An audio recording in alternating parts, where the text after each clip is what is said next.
অপরাধের শাস্তি হোক, এটা আমরা চাই। অপরাধের শাস্তি যদি না হয় তাহলে অপরাধ সমাজে বন্ধ হবে না, একটা খুন আরো 10টা খুনকে উৎসাহিত করবে।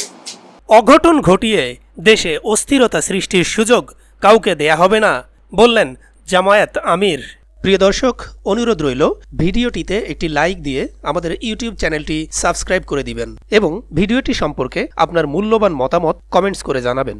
জামায়াতে ইসলামীর আমির ডাক্তার শফিকুর রহমান বলেছেন, ছাত্র জনতার বিপ্লব পরবর্তীতে কিছু কিছু জায়গায় বিশৃঙ্খলা চলছে। মানুষের জমি দখল, সম্পদ দখল, লুটতরাজের মতো জঘন্য কাজে কিছু দুষ্কৃতিকারী নেমে গেছে। আমরা এগুলোকে ঘৃণা করি, তিরস্কার জানাই। কোনো অঘটন ঘটিয়ে দেশে অস্থিরতা সৃষ্টির সুযোগ কাউকে দেব না।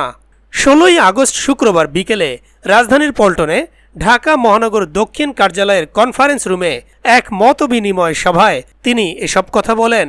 এ সময় জামায়াত আমির আরও বলেন, ছাত্র জনতার বিপ্লবে যারা শহীদ হয়েছেন তাদের পরিবারের কাছে আমরা দায়বদ্ধ।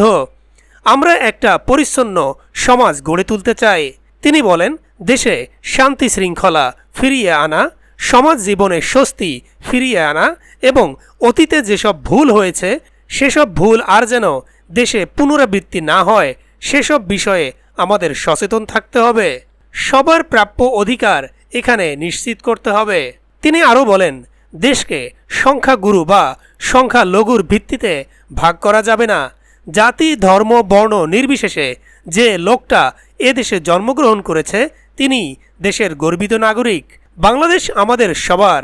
অনেকেই অঘটন ঘটিয়ে দেশে অস্থিরতা সৃষ্টি করতে চায়, আমরা তাদের সে সুযোগ দেব না।